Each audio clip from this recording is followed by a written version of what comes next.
Assalamualaikum warahmatullahi wabarakatuh. 90.1 Fast FM Family Radio, warna baru untuk keluarga. Halo, selamat malam keluarga Fast, dimanapun Anda berada. Apa kabar untuk Anda malam ini? Untuk edisi Jumat 12 Juli 2024, semoga Anda senantiasa diberikan kesehatan ya. Dimana kesehatan ini tentu bisa membuat Anda lebih energik, produktif, dan tentu mendulang kesuksesan bagi kita semuanya. Amin. Malam ini hadir kembali untuk Anda program kesayangan kita, di mana kita akan hadirkan untuk Anda dengan beberapa tema-tema yang sangat menarik. Ya, malam ini bisa Anda simak sampai usai nanti, keluarga Fast ya. Dengan tema yang dimana kita bisa membangun SDM berkarakter sukses dan juga membangun beberapa pola-pola orang sukses yang bisa kita bangkitkan kepada Anda semuanya. Tentunya Dimas bukan Dimas yang membagikan ya.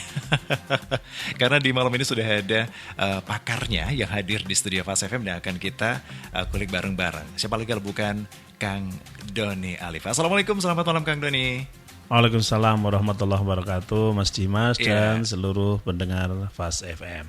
Sehat Kang Doni? Alhamdulillah sehat selalu dan semoga terus semangat. Alhamdulillah luar biasa, karena semangat dan sehatnya Kang Doni ini inspirasi saya gitu. Amin amin.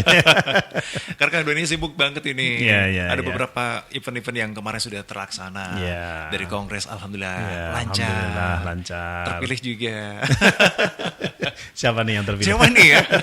Kira-kira keluarga Pas perlu di-expose lagi gitu ya. Bagaimana hasil Kongres kemarin dan juga beberapa kegiatan PCNU Kabupaten Magelang Kang Doni. Ya, jadi salah satu yang kita tampilkan dari BUMNU PCNU Kabupaten Magelang kemarin, kita diminta untuk mendisplay dengan apa istilahnya itu stand terkait dengan 5 bidang usaha di bawah BUMNU PCNU dan cukup mendapat apresiasi yang luar biasa dari para pengunjung, juga dari PWNU, dari PBNU yang kayaknya ini besok banyak tamu nih.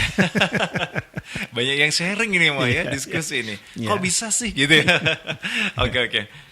Kemudian apa lagi kemarin yang menjadi perhatian tersendiri Kang? Ya, jadi kemarin juga dari PCNU Pesawaran itu ada satu yang diutus dari sana untuk diskusi sampai beberapa kali janjian, baru kemarin pagi baru bisa jam 7 ya.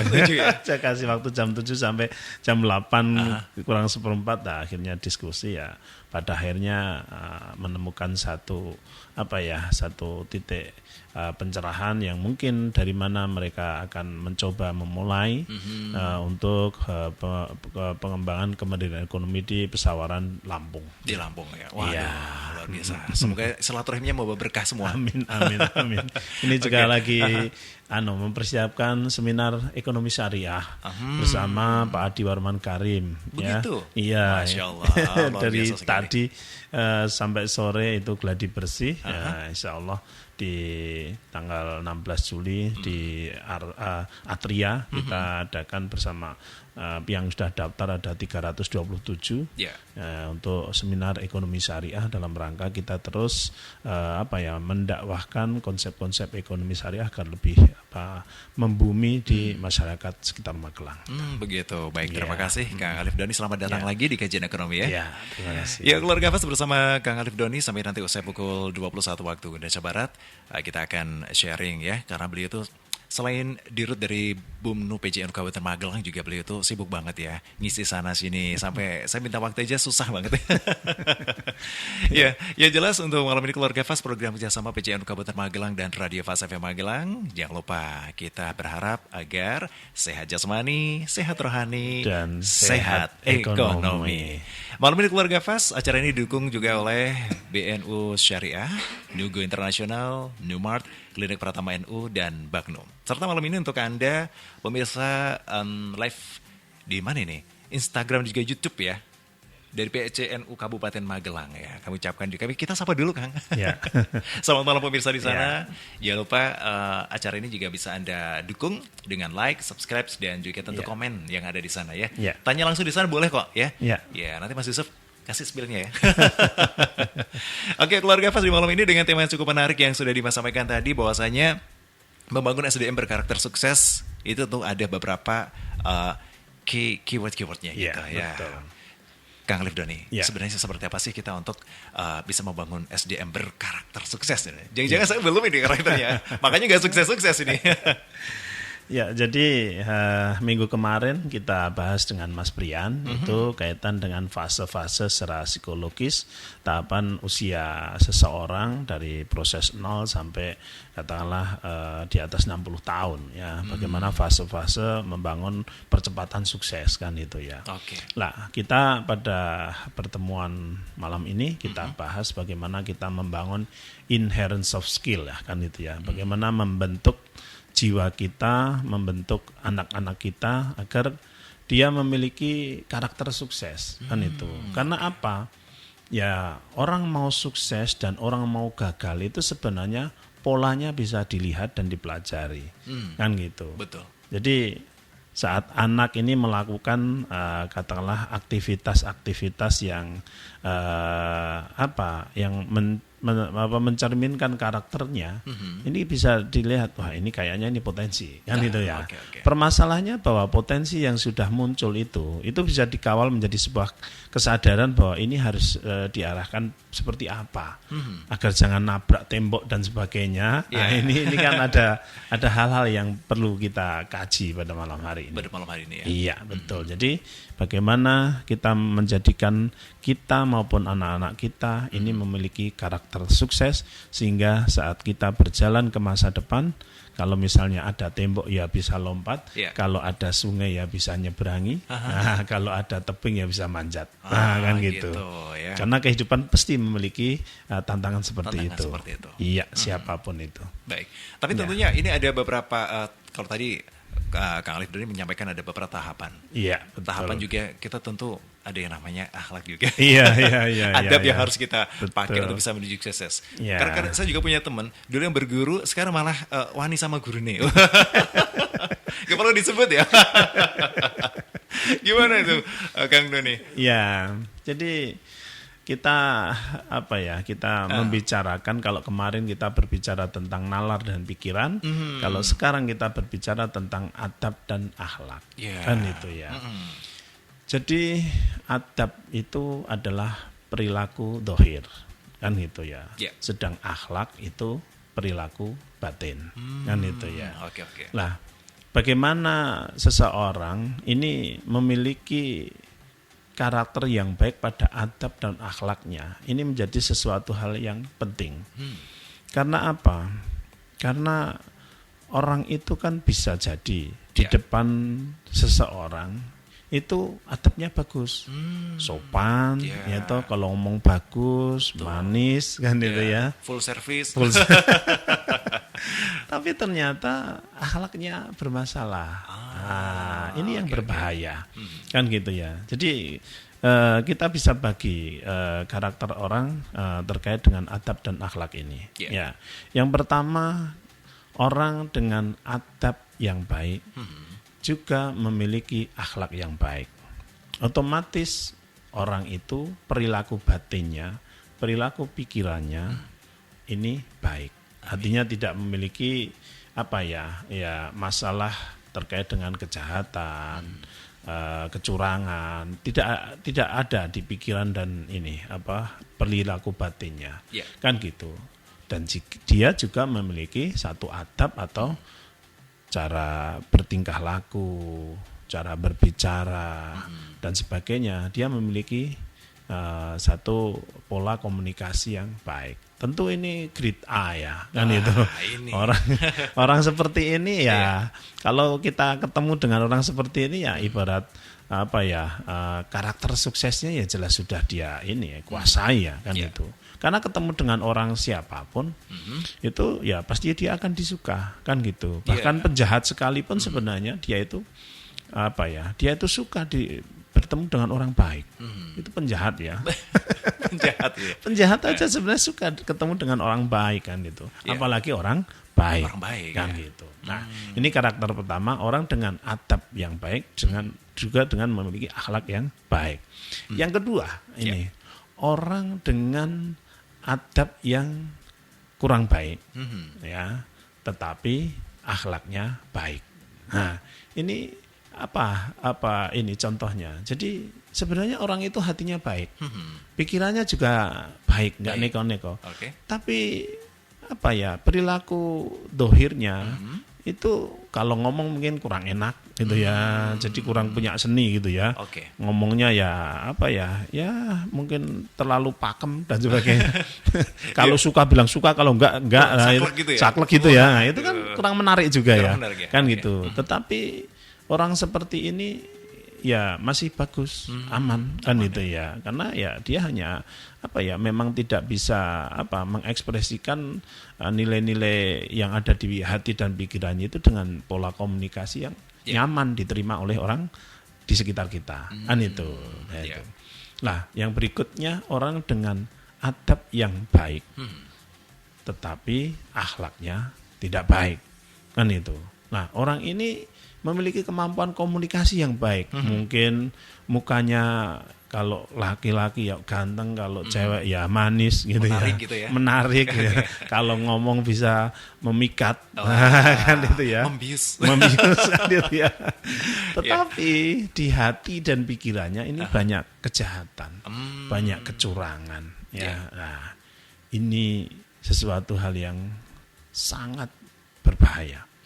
Ini sangat berbahaya. Nah, karena apa? Karena ada yang keempat ini, orang dengan adab yang jelek juga akhlaknya jelek. Ya. Nah, ini kan ketahuan kan. Makanya kalau kita bilang ya ini preman lah kan gitu ya. Udah badannya tatoan, tindian dan sebagainya. Udah ngomongnya jelek gitu ya. Ya hobinya nyolong kan pas gitu ya. Gitu ya. Artinya orang itu nggak perlu susah-susah untuk mengenalinya kan itu. Wah, ini orang nggak bener kan. Betul. Casingnya udah kelihatan.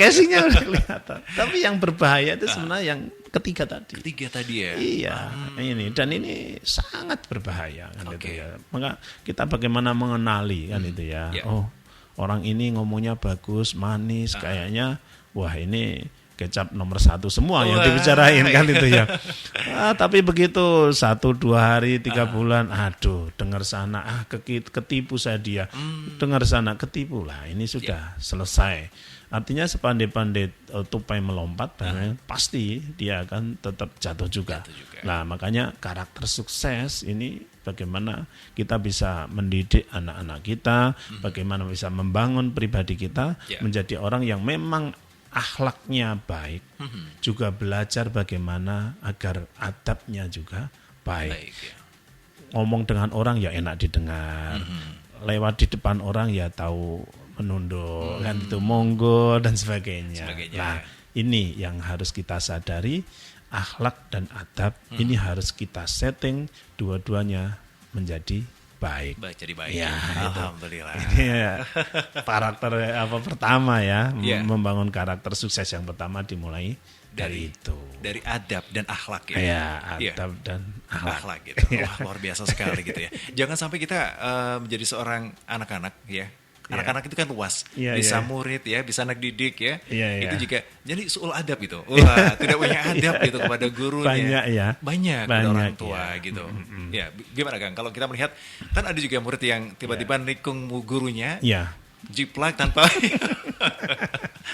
izin. Aduh, gimana ini? Jadi di sini yang menjadikan proses kemajuan secara komunitas di kita itu sangat terhambat ya. Karena apa? Ya karena masalah-masalah adab dan akhlak tadi ya. Betapa banyak ya orang-orang yang sebenarnya mereka itu memiliki ilmu yang bagus untuk ditular-tularkan, untuk dibagi-bagikan. Tetapi karena dia mungkin memiliki perasaan trauma kan itu ya. Aku dulu ngajarin gitu malah dihianati ya. Itu yang menjadikan orang-orang yang baik ini semakin banyak yang apatis di negeri ini. Ini kan masalah krusial ya. Kan itu. Karena memang ini ya permasalahan ya bermasyarakat, berkomunitas, bernegara kan itu ya. Kalau semakin banyak orang yang tidak sadar terkait dengan pentingnya adab dan akhlak yang baik ini, maka orang-orang baik yang sebenarnya mereka itu pengen berbagi kebaikan, ini menjadi menjadi trauma. saya itu dulu kan kalau misalnya ya entah naik motor, entah naik mobil itu siapapun itu ya, itu saya sering kalau ada orang jalan saya sering ini ya saya andeki gitu ya. Oh gitu. Ayo, Mau ayo gitu ya. Tapi mendengar informasi-informasi yang beredar di masyarakat tentang kejahatan di malam hari apalagi itu. Pada akhirnya ya istri itu ngingetin, jangan begitu, itu berbahaya, itu ceritanya seperti ini.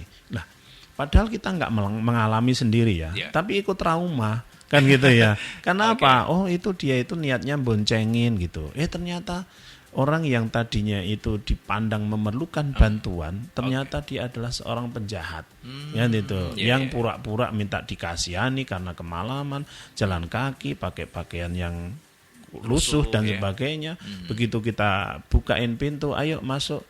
Nah, ternyata dia memiliki niat jahat. Nah, sekalipun itu dalam bentuk berita, tetapi bagaimana dampaknya bisa menjadikan trauma banyak orang yang membacanya. Nah, ini kan merugikan orang-orang yang memang sebenarnya membutuhkan. Kan gitu. Pun demikian dengan ilmu, ya. Ilmu itu kan sesuatu hal yang mahal kan itu, apalagi ilmu bisnis ya, kan gitu. Makanya kan kalau ya beberapa ya katakanlah ya banyak orang kalau punya ilmu bisnis itu pada dikip gitu ya. Dikip bener ya. Iya kan gitu. Nah itu makanya kenapa? Ya karena orang sudah apatis. Kalau aku berbuat baik ya kamu itu paling ya nanti ya nggak mau terima kasih. Apalagi kadang ya itu tadi udah kita baikin, ternyata malah buka, buka di sebelahnya, misalnya. Kita. Aduh, ya. Dengan plang yang lebih gede, dengan tampilan yang lebih bagus, dengan kecap yang lebih manis, itu kan seperti itu. Begitu ya Pak Doni. Baik. Betul. Tapi kalau tadi disampaikan Pak Doni, gini ya, Kang Doni kan tadi menyampaikan bahwasanya ketika seseorang dengan casing yang sudah kelihatan jelek dan perilakunya jelek itu kita sudah menjudge-nya mudah ya, memang sesuai gitu. Tapi kalau ada ini Kang, ada seseorang yang berdasi, ya kan, kemudian kostumnya juga luar biasa, bahkan jangan sarungan kayak saya, ternyata, aduh kurang amanah gitu, gimana ini kira-kira Kang? Nah ini kalau ini lebih ngerusaknya lebih parah lagi, karena sampai berbangsa dan bernegara, kan gitu ya. Ya kalau kita lihat ya. Orang katakanlah di sekitar kita mungkin dia atau kita melihat berita misalnya seorang nenek yang mencuri kayu atau mencuri satu buah dan sebagainya diperkarakan sampai pengadilan. Itu kan miris ya. Karena apa? Itu hanya boleh dibilang karena mereka memang lapar. Itu kan tugas negara dan tugas lingkungan kan itu ya. Dan itu sampai diperlakukan seperti itu, atau mungkin maling ayam lah kan gitu ya, sampai digebukin dan sebagainya kan itu. Ini kan tragis ya, walaupun itu tetap salah ya, itu tetap salah ya. Tapi contoh yang berada di lingkungan kita ya, kalau koruptor yang korupsinya kadang nggak cuma M lagi sekarang itu sudah T gitu ya, itu malah diperlakukannya, waduh, sampai dada-dada lagi. Ini kan menyakiti hati masyarakat dan menimbulkan yaitu tadi ketidakpercayaan terhadap gitu artinya udah memang negara ini udah rusak kan itu ya. Artinya dijustifikasi orang yang baik pun jadi nggak dipercaya kan gitu. Ini dampaknya yang luar biasa. Maka sekali lagi bagaimana di tingkatan kita masing-masing ya, bagaimana kita harus terus mencari orang-orang yang memang akhlaknya bagus, adabnya bagus, terutama kalau sekarang ini momentum ya, momentum kemarin ada pilek, ada pilkada dan sebagainya ya, bagaimana kita ya harus mencari sosok pemimpin yang memang akhlak dan adabnya baik, karena ini akan membawa dampak yang sangat luar biasa. Amin. Iya, begitu. Baik, terima kasih Kang Doni. Saya juga miris sekali ketika zaman saat ini, ketika zaman serba sulit, ada yang mengatakan ketika orang berbuat salah, ketika dinasihati, kamu jangan mencopet karena itu haram hukumnya dan lainnya. Loh, yang haram aja sekarang susah nyarinya, apalagi halal gitu. Ini jadi gimana ya gitu kan? Rusak tatanan. Rusak tatanan. Rusak tatanan. Baik, dan ini kita akan berikan informasi kepada keluarga FAS bagaimana sih sebenarnya kita untuk mengenal jati diri agar kita bisa punya kesadaran memilih mana yang baik dan mana yang tidak. Iya. Sesaat lagi kita akan kembali untuk Anda tetap di kajian ekonomi, sehat jasmani, Sehat rohani, dan sehat sehat ekonomi.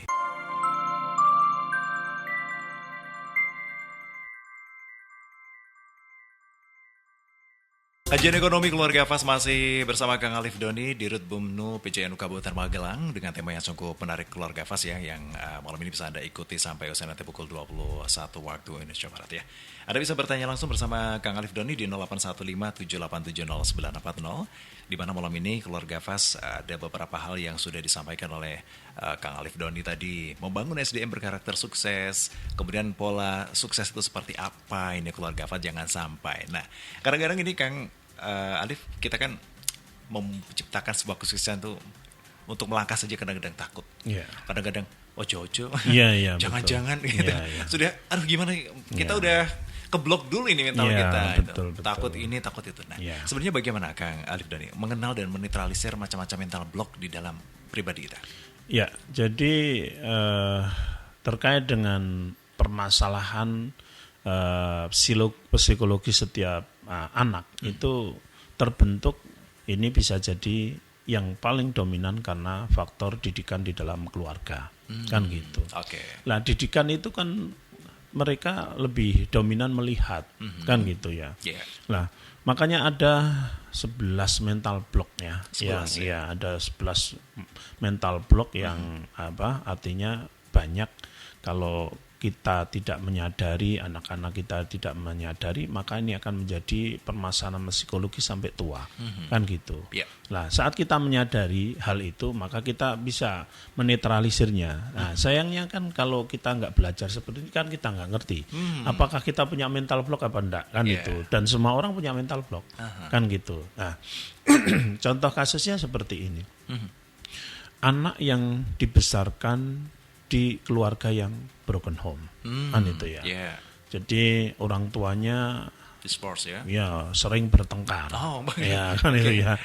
Dan anak melihat itu sejak dia kecil, melihat orang tuanya bertengkar di depan matanya, kan itu ya.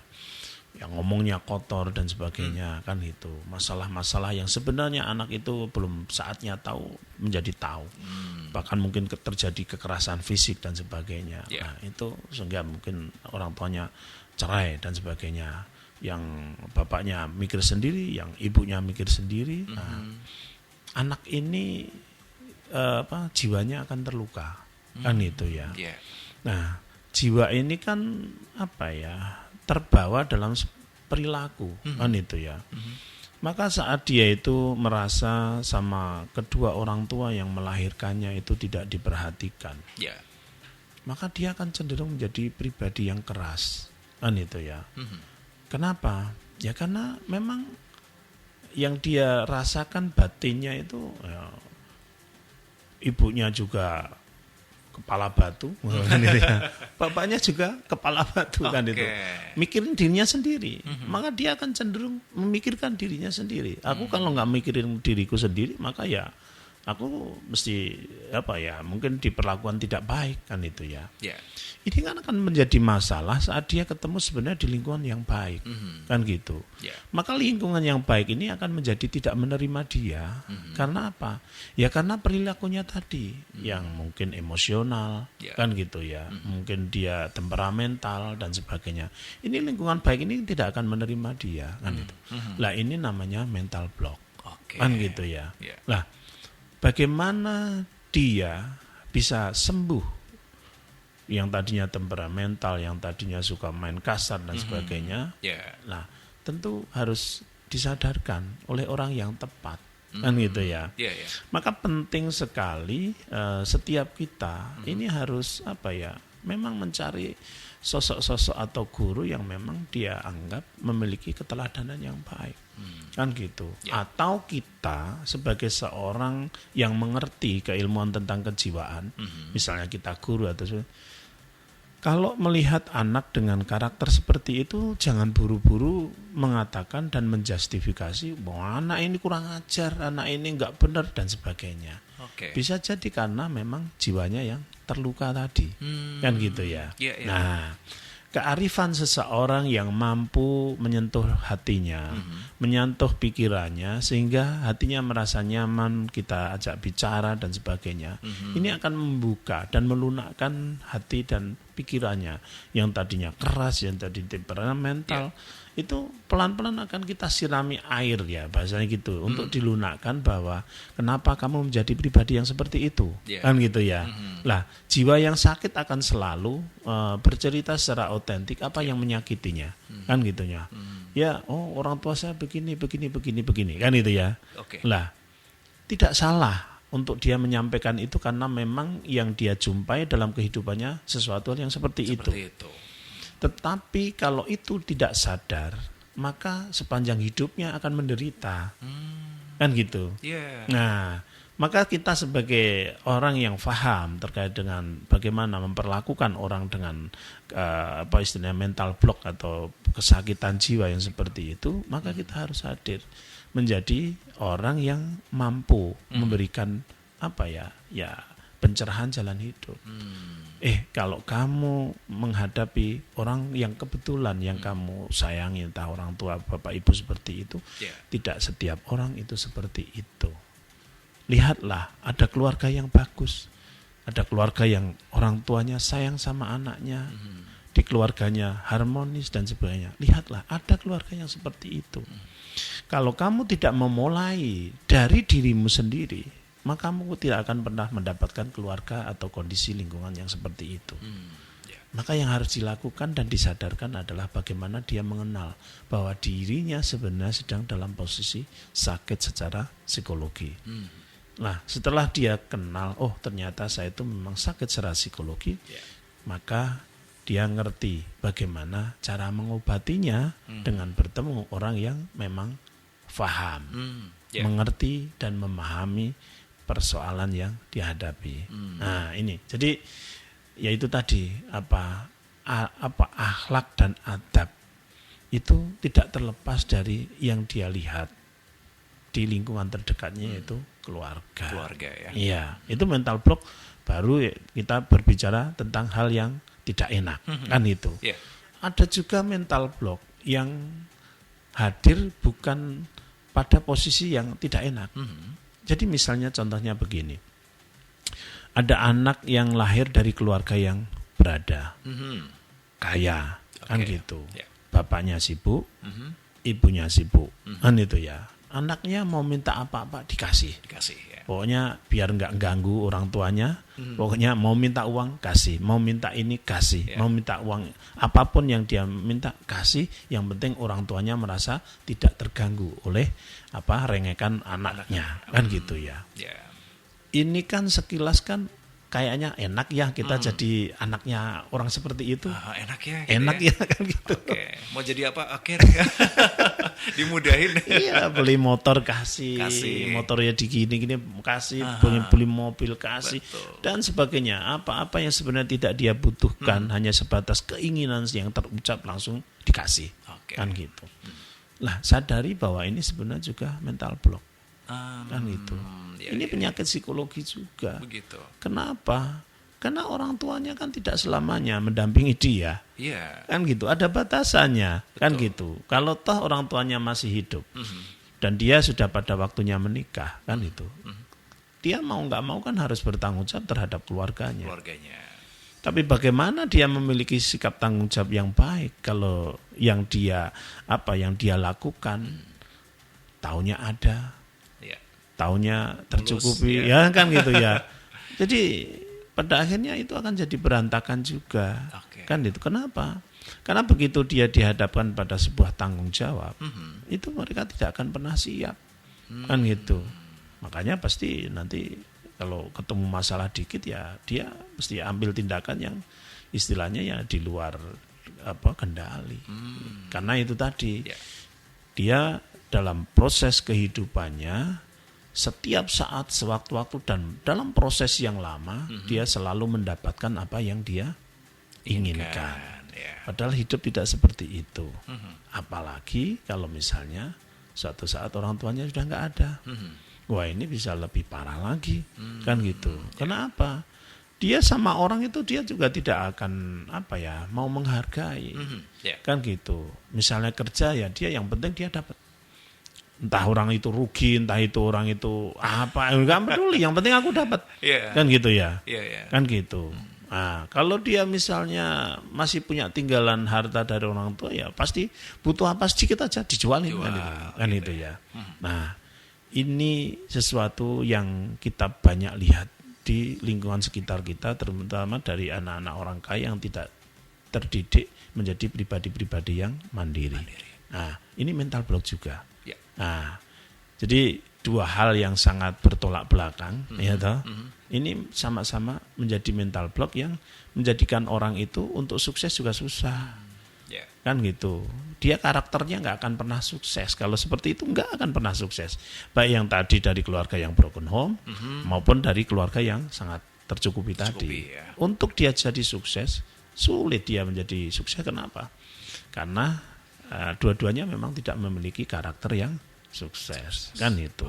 Nah, ini baru kita berbicara tentang dua jenis mental block. Padahal 11 tadi ya. 11 ya. Kan gitu ya. Jadi kita memang harus banyak belajar terkait dengan melihat lingkungan di sekitar kita. Oh, dia pendiam. Nah, kenapa pendiam? Bisa jadi di keluarganya orang tuanya sedikit-sedikit melarang. Jangan begitu. Jangan begitu. Kan itu ya. Sedikit-sedikit dilarang, sedikit dilarang. Akhirnya dia tidak pernah memiliki kepercayaan diri. Kan gitu. Padahal dia di usia-usia tertentu dia harus menghadapi dunianya sendiri. Kan gitu. Dia kan nggak mungkin apa-apa terus nggak melakukan apapun kan, nggak mungkin kan gitu. Justru kalau misalnya dia jatuh naik sepeda, itu karena dia akan bisa naik sepeda. Kan gitu ya. Nah, kan kadang orang terlalu khawatir orang tua kan itu. Jangan. Pada akhirnya apa? Ya anak itu ya bisa jadi introvert lah bahasanya gitu ya. Dia tertutup kan itu ya. Nggak mau tidak memiliki kepedean kan itu ya, untuk istilahnya menghadapi kehidupannya, karena selalu di blocking dengan pikiran yang sudah tertanam alam bawah sadar tadi bahwa ini jangan, sehingga ya bagaimana dia mau berkarya kalau sudah di otaknya sudah terhambat oleh mental block seperti itu.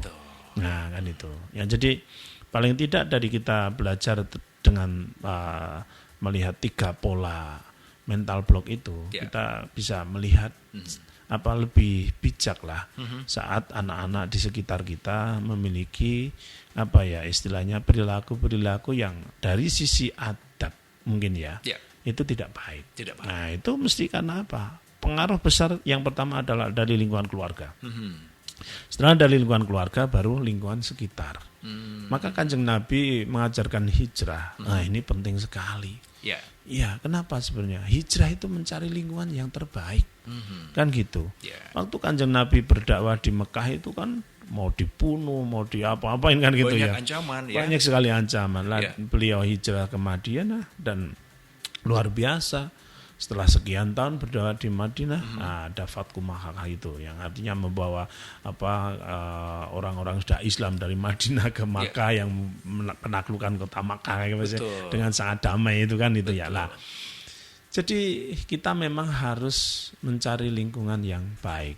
Apapun masalah kita, apapun masalah anak-anak kita, maka dari lingkungan keluarga kita harus menciptakan lingkungan keluarga yang baik, yang memiliki daya didik yang baik, yang juga kita juga harus membentuk lingkungan di sekitar kita adalah lingkungan dari orang-orang yang baik, kan baik, gitu. Jadi kalau kita sudah berada di lingkungan itu, ya beruntunglah. Begitu. Kalau kita belum berada di lingkungan itu, maka kita harus cari agar kita menemukan lingkungan yang baik. Untuk membangun karakter sukses kita itu menjadi orang yang memang ya tadi memiliki tingkat kesuksesan yang tinggi ya. Kan gitu. Bukan hanya sukses saja ya Kang ya. Baik kalau gitu. Karena sekarang banyak sukses tuh ditempuh dengan berbagai cara gitu ya. Itu berarti belum sukses. Belum sukses. Alhamdulillah, ini kajian yang luar biasa sekali. Iya. Dan untuk keluarga Fas untuk menuju sukses tentu hal-hal yang baik ini harus kita upayakan. Termasuk bahkan ke makanan dan minuman ya. Iya. Dan malam ini saya juga dapat minuman yang baik ini insyaallah. Luar biasa. Ini dari Baknu, kita akan minum dulu. Bismillahirrahmanirrahim. Iya. Barokah ini barokah ayat Quran. Barokah Ayat Quran. Iya, ayat Quran ini. Ayat Quran ini. Jadi ya. dibacain Quran ini. Oh, dibacain Quran ya gitu ya. Iya. Alhamdulillah. Ini bisa menyehatkan dan menyembuhkan insyaallah ya. Iya. Oke. Kita juga sapa untuk pemirsa yang saat ini sedang menyaksikan di YouTube channel PCNU Kabupaten Magelang ya. Halo, selamat malam. Terima kasih masih bersama dengan Kang Alif Doni dan saya Dimas di Kajian Ekonomi. Kita bisa sharing ngaji ekonomi dan Anda bisa tanya juga di 081578709640-nya ya. Oke, ini selamat malam. Assalamualaikum Pak Alif Doni. Saya Bunda Saroja di Borobudur. Misal kita punya warung terus melibatkan anaknya yang kelas 3 SD. Tentunya setelah pulang sekolah dong, sampai pukul 4 sore. Dengan tugas mencatat menu yang dipesan pelanggan, dan pasti diberi uang lelah gitu. Benarkah cara mendidik berbisnis secara demikian? Wassalamualaikum warahmatullahi wabarakatuh. Waalaikumsalam warahmatullahi wabarakatuh. Ya, jadi setiap perilaku orang tua yang diniatkan karena sebuah rencana baik, ini berarti adalah hal yang baik. Amin. Kan itu ya. Jadi di situ ya. Maka satu rencana itu kan kaitannya dengan ini tadi perilaku batin, nah itu ya. Kan gitu. Lah, maka satu niat yang baik itu harus dilakukan dengan cara yang baik. Kan itu.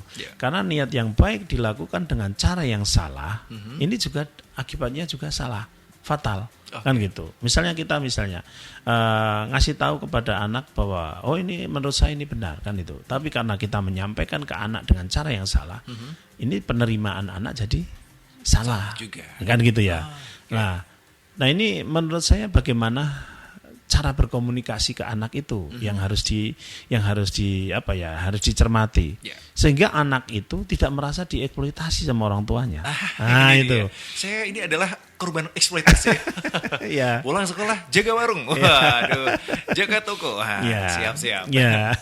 Jadi memang di situ kita harus memiliki satu kemampuan komunikasi yang selalu berusaha dengan pendekatan pemahaman. Kan itu ya.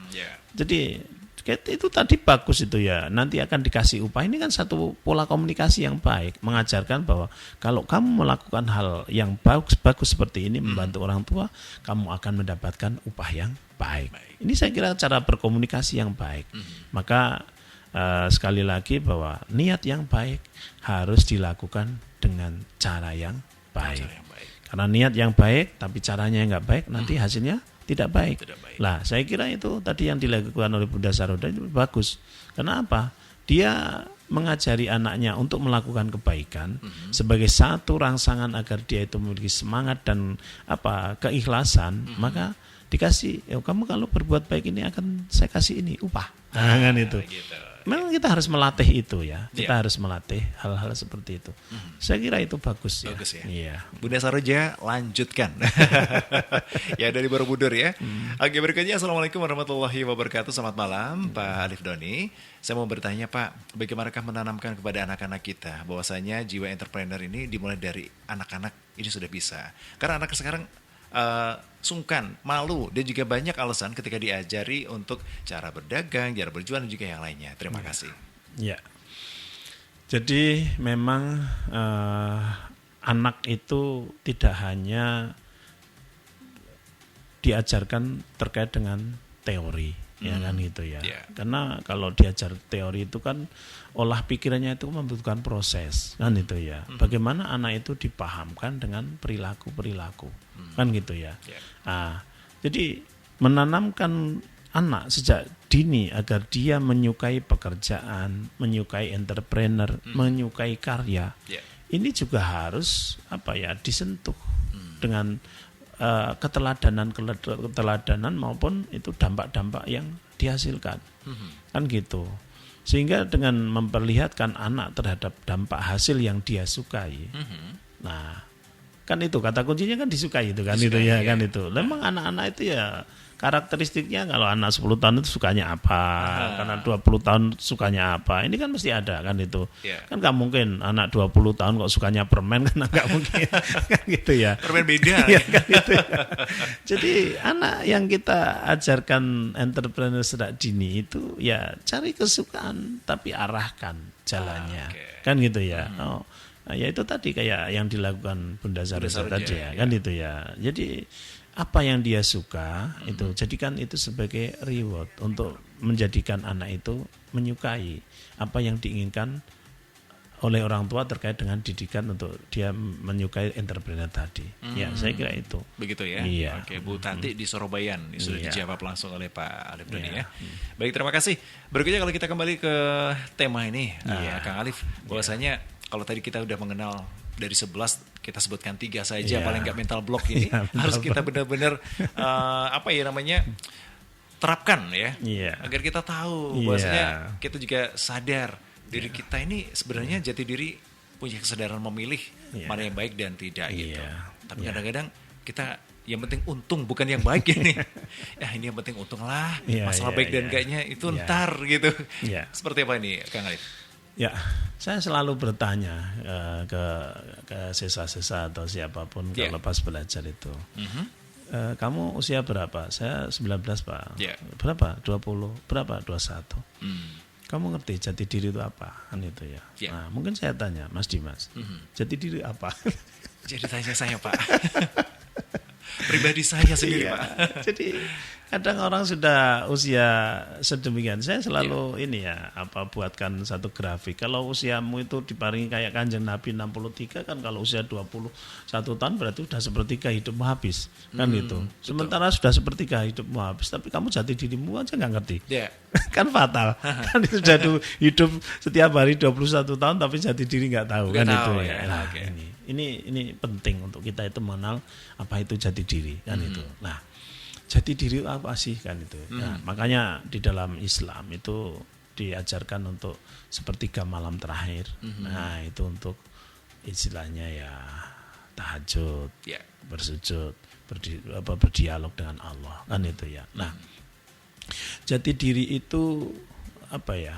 Self talk kan itu ya. Jadi bagaimana kita terbiasa untuk berbicara dengan diri kita.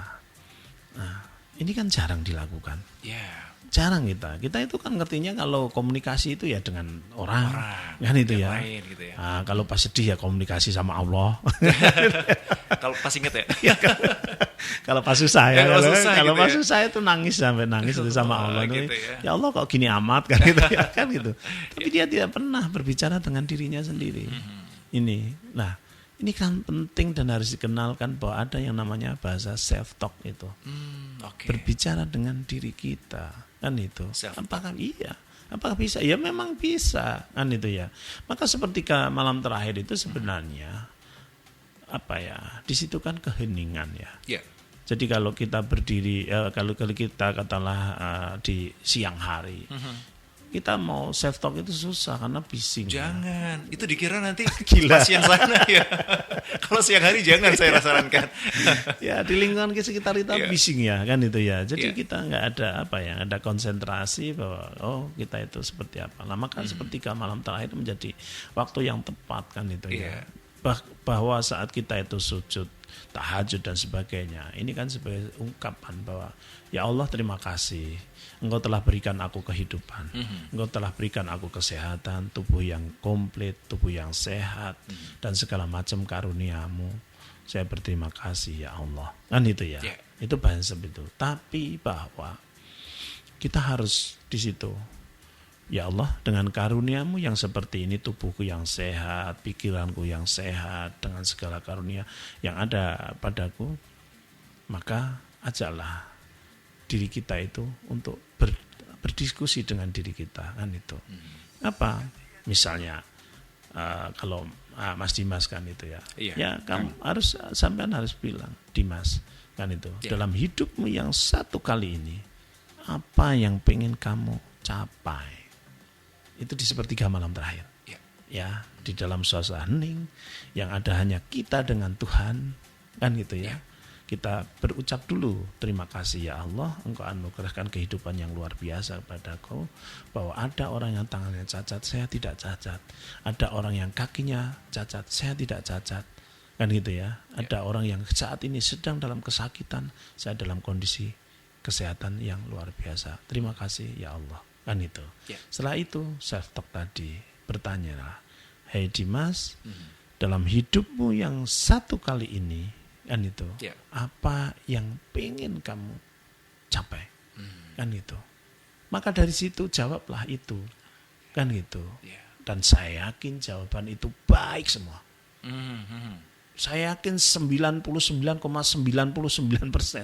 itu jawabannya baik semua. Pasti akan Anda jawab. Dan itu jawab yang lugas-lugas saja, karena memang itu diri Anda. Bilang saja, ya saya pengen rumah yang bagus. Saya pengen mobil yang bagus. Saya pengen istri yang solihah, kan itu. Saya pengen anak-anak yang solih-solih dan sebagainya, kan itu. Saya pengen menghajikan orang tua, kan itu. Saya pengen bantu saudara-saudara saya. Tulislah itu. Tulislah itu semua, dan itulah Anda. Jadi dari diri itu di situ. Semua yang Anda resolusikan itu, semua yang Anda inginkan dalam hidup itu adalah Anda. Pertanyaannya, siapa yang punya tanggung jawab untuk mewujudkan semua? Ya itu ya, semua harapan-harapan baik Anda itu siapa yang punya tanggung jawab? Kita sendiri. Diri kita sendiri, ya. Kan gitu.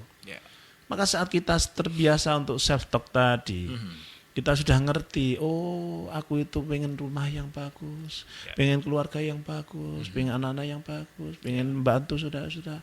Maka di situ kita ngerti mana yang seharusnya saya lakukan dan mana yang ini akan merusak saya.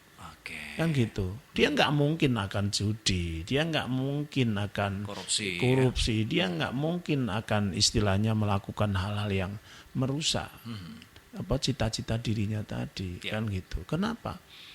Dia nggak akan malas-malasan lagi. Karena kalau aku malas ya aku nggak bisa jadi diri saya. Kalau aku malas aku tidak akan mencapai apa yang saya harapkan dalam satu kehidupan saya. Kan gitu. Maka disitulah ada semangat, ada kesadaran yang sangat utuh dan otentik dari dalam diri kita bahwa aku ngerti ini baik untuk saya dan ini tidak baik untuk saya. Maka saat orang mengenal diri sendiri tadi, terbiasa dengan self talk tadi, orang jarang dia akan melakukan hal-hal yang akan merusak dirinya sendiri.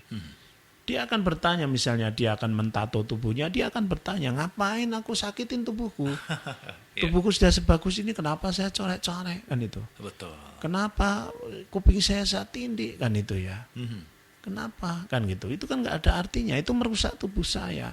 Kan gitu. Nah, jadi penting sekali kita itu mengenal diri kita sendiri. Karena saat kita memang benar-benar mengenal jati diri kita, kita akan melakukan hal-hal yang baik, yang itu memang menuju ke pencapaian yang sudah diinginkan dalam self-talk tadi.